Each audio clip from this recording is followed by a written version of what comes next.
ओम गण गणपते नमः। राधे राधे मेरे प्यारे भाइयों बहनों माताओं व बंधुओं, संस्कार की बातें चैनल में आपका स्वागत है। बंधुओं, आज 27 जून 2021 संकष्टी चतुर्थी व्रत है। बंधुओं, आज मैं आपको संकष्टी चतुर्थी व्रत कथा और संकष्टी चतुर्थी व्रत की पूर्ण पूजा विधि सुनाने जा रही हूँ। बंधुओं, यदि आपने हमारे YouTube चैनल संस्कार की बातें अब तक सब्सक्राइब नहीं किया तो जरूर करें और बेल आइकन दबाना ना भूलें ताकि आपको हमारी आने वाली सभी वीडियोस की जानकारी सबसे पहले हो सके।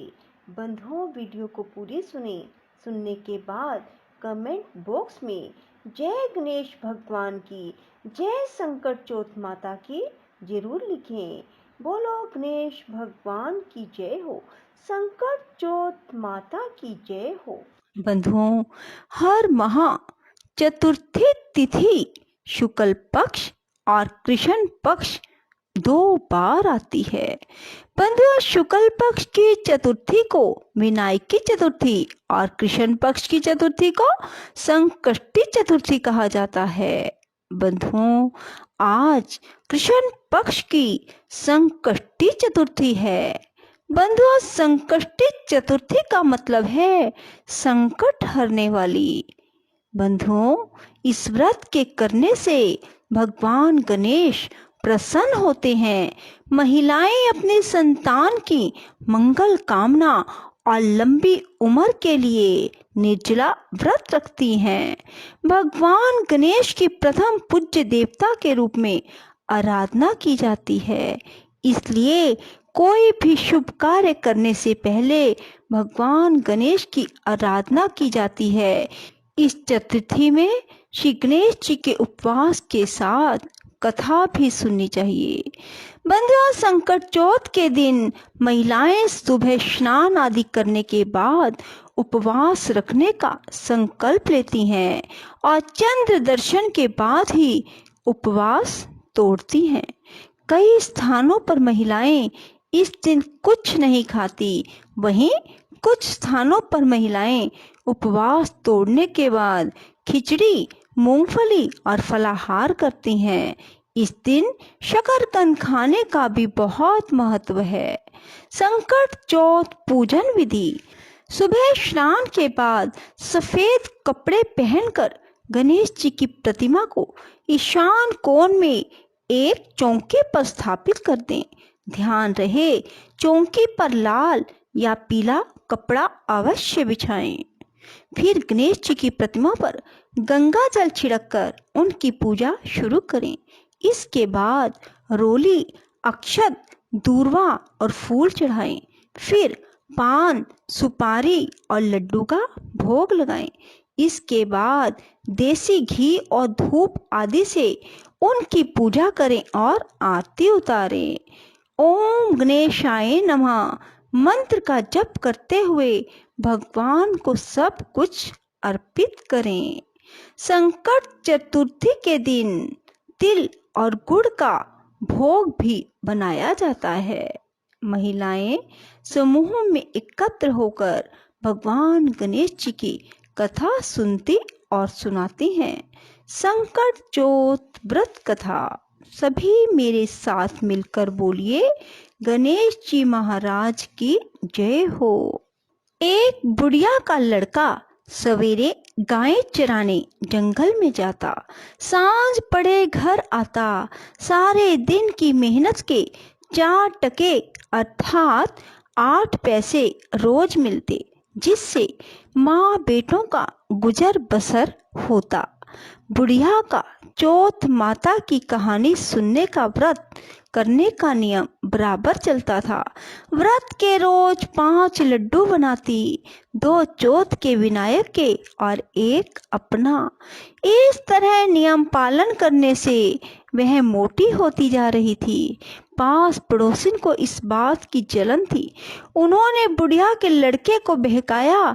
लड़के ने सोचा, मैं तो सारे दिन मेहनत करके सूखी रोटी खाता हूँ और यह घर बैठी लड्डू खाकर मोटी ताजी हो रही है। इसी सोच के कारण वह एक दिन गाय चराने नहीं गया और छिप कर बैठ गया। उस दिन चौथ थी। बुढ़िया 2 पैसे का घी लाई और सदा की तरह 5 लड्डू बनाए और भोग लगाया।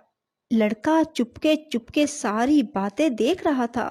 दूसरे दिन वह बुढ़िया से बोला, माँ, मैं कमाने जाऊंगा, यहाँ कमाई बहुत थोड़ी है। बुढ़िया ने बहुत समझाया पर वह नहीं माना। तब बुढ़िया ने हाँ कर दी। जाते समय कुछ अनाज के दाने और एक पानी की कलशी दी। इनसे वह रोज कहानी सुना करती थी। जाते वक्त बुढ़िया ने समझाया, ये दोनों चीजें तेरी संकट में सहायता करेंगी, सो सदा अपने पास संभाल कर रखना। सवेरे ही चल पड़ा। चलते चलते रास्ते में एक नदी आई।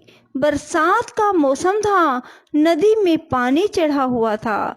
पार जाने का कोई रास्ता नहीं दिखाई दे रहा था। बड़ा दुखी हुआ। बुढ़िया की बात याद करके उसने हाथ में अनाज के दाने लिए और विनती की, हे चौथ माता, मेरी माँ मेरे लिए ही तेरा व्रत करती थी तो बहता पानी कम हो जाए और मुझे पार जाने का रास्ता मिल जाए। इतना कहकर कलश में से पानी लेकर छींटे दिए। रास्ता मिल गया। लड़का पार हो गया। आगे जंगल में पहुंचा तो एक शेर मिला। लड़के के होश उड़ गए। उसने झट अनाज के दाने हाथ में लिए और विनती की, हे चौथ माता, अगर मेरी माँ ने मेरे लिए व्रत किए तो ऐसे ही गाय बन जाए। पानी के छींटे देते ही शेर गाय बन गया और चरने लगा। लड़का आगे निकल गया। सांझ होते होते एक गांव में जा पहुंचा। गांव में घुसते ही एक बुढ़िया का घर आया। अंदर जाकर बुढ़िया से रात बिताने के लिए जगह मांगी। बुढ़िया ने दया करके हाँ भर दी। वह ठहर गया। रात को उसने देखा कि बुढ़िया मालपुए बनाती जा रही है और रोती जा रही है। लड़के ने अचंभा किया। बुढ़िया से पूछा, बुढ़िया माई, यह क्या बात है? बुढ़िया ने बताया, बेटा, यहाँ का राजा छठे माह एक पकवान पकाता है और पकने के लिए हर बार एक आदमी की बलि दी जाती है और उसका नियम यह है कि बारी बारी से हर घर का एक आदमी लिया जाता है। आज मेरे 7वें लड़के की बारी है। उसको आज मालपुआ खिलाऊंगी। सुबह होते ही राजा का बुलावा आ जाएगा। लड़के ने कहा, माँ, चिंता मत कर, कल तेरे लड़के के बदले मैं चला जाऊंगा। बुढ़िया ने कहा, दूसरे के बदले कौन मरता है, मैं तुझे क्यों भेजूं? लड़के ने कहा, नहीं, मैं जाऊंगा। ला, मालपुए मुझे खिला दे। बुढ़िया ने मालपुए खिला दिए। लड़का खा कर सो गया। सुबह होते ही राजा का सिपाही आया। बुढ़िया ने उस लड़के को उठाने के लिए बर्तनों की आवाज की और बड़बड़ाना शुरू किया। लड़के की आंख खुली, बात समझ गया और जाने के लिए तैयार हो गया। जाते वक्त उसने अपनी लाठी और कंबल बुढ़िया को संभलाई। कहा, मैं आकर ले जाऊंगा। बुढ़िया ने कहा, मैं संभाल कर तो रख दूंगी, पर मैंने तो गए हुए को आज तक वापस आते नहीं देखा। पर यदि तुम विश्वास रखते हो तो ठीक है, तुम्हारी भगवान रक्षा करे। लड़का चला गया।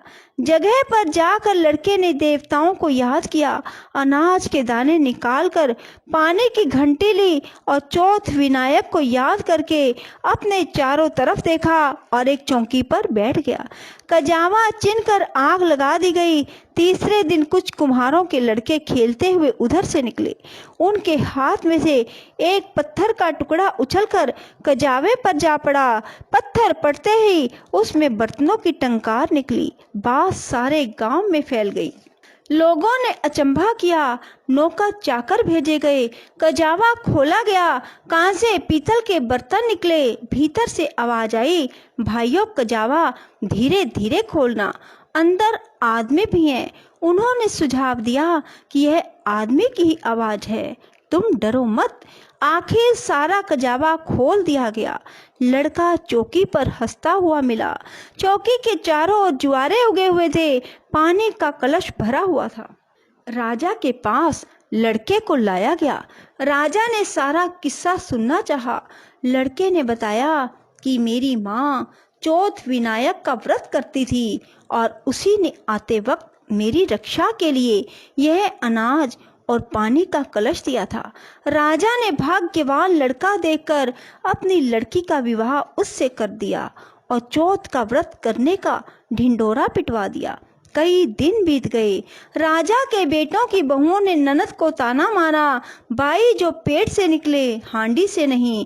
राजकुमारी ने अपने पति से कहा, माए जहाँ मायका, सास जहाँ ससुराल। लड़का भी बात समझ गया और राजा रानी से आज्ञा मांगी और अपने गांव को अपनी पत्नी को लेकर चल पड़ा। गांव के पास पहुंचते ही देखने वालों ने बुढ़िया को खुशखबरी दी। बुढ़िया को विश्वास नहीं हुआ। उसने उपलों के ढेर पर चढ़कर देखा, बेटा बहू आते दिखाई दिए। बुढ़िया ने चौथ विनायक को बार बार नमस्कार किया। बेटे बहू ने आकर बुढ़िया के पैर छुए। घर में आनंद छा गया। गांव में चौथ के व्रत का ढिंडोरा पिटवा दिया गया। सब कोई व्रत रखे, कहानी सुने। 12 नहीं तो 4, 4 नहीं तो 2। बोलो चौथ विनायक की जय, संकट चौथ माता की जय। राधे राधे, जय श्री कृष्णा। बंधुओं, यदि आपको हमारी वीडियो पसंद आए तो इसे लाइक करें और शेयर भी जरूर करें। धन्यवाद।